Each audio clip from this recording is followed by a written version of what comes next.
Құрметтім қалдарыңыз қалай? Сіздермен Нәзікжан каналы және Гүлжан Анарбайқызы. Бүгінгі тақырып өте ерекше болмақ. Себебі Аллаға зікір айтып жүрудің пайдасы мен қасиеті туралы білетін боламыз. Алдымен каналыма тіркеліп, лайк басып, пікір қалдыра кетіңіз. Зікір айтып жүрудің пайдасы. Зікір шайтанды қуып, оның күшін әлсіретеді. Алла разылығының себебі болып табылады. Жүректегі қобалжу мен мұңды қуады. Жүректе қанағаттану мен қуанышты тудырады. Тән мен жүрекке күш қуат береді. Жүрек пен жүзді нұрландырады. Ризыққа бөлейді. Зікір айтушыға қасиетті, үрей тудыратын, әрі сүйсіне қарайтын киім кигізеді. Оның бет бейнесін үрей тудырады, әрі оған сүйсіне қарайтын болады. Зікір Аллаға деген сүйіспеншілікті тудырады.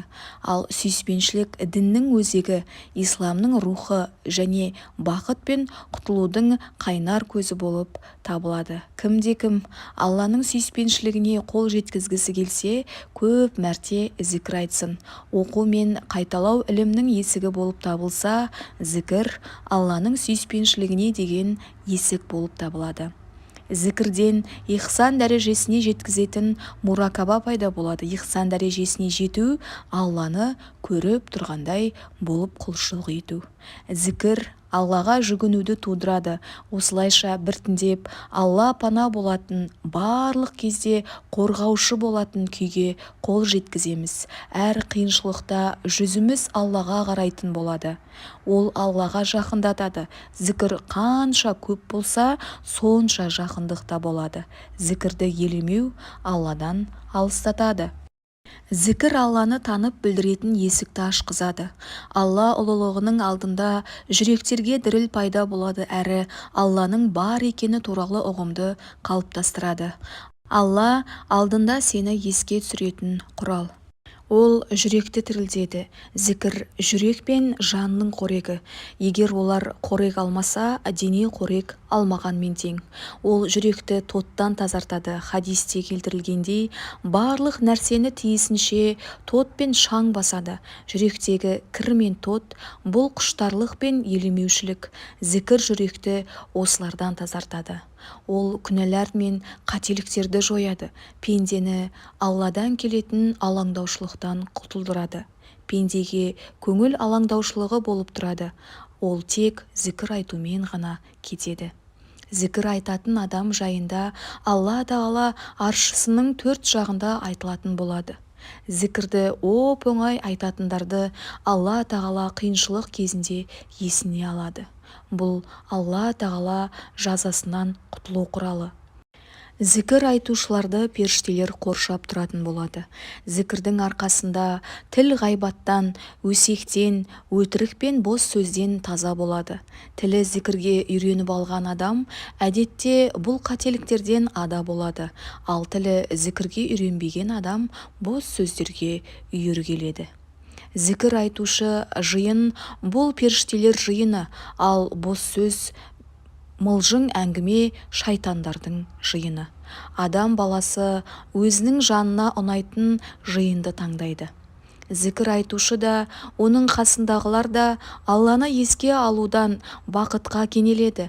Ал бос сөз айтып, зікір айтпайтындар да, әрі оның айналасындағылар да бақытсыз.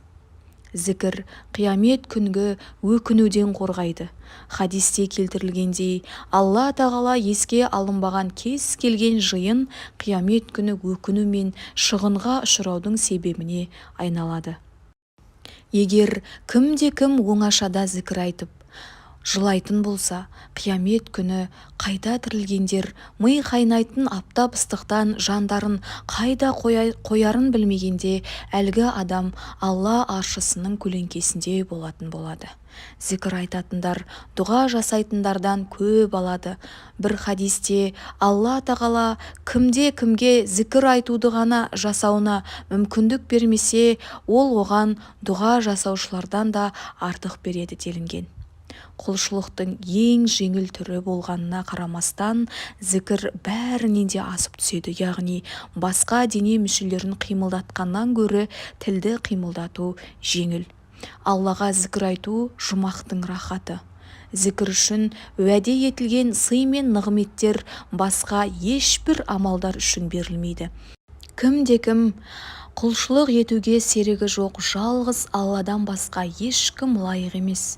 Осы дүние мен ақырет билігі және барлық мадақ тек оған ғана тән, әрі ол әрбір нәрсеге құдіретті деп 100 рет айтса, оған 10 құл азат еткендей сый беріледі.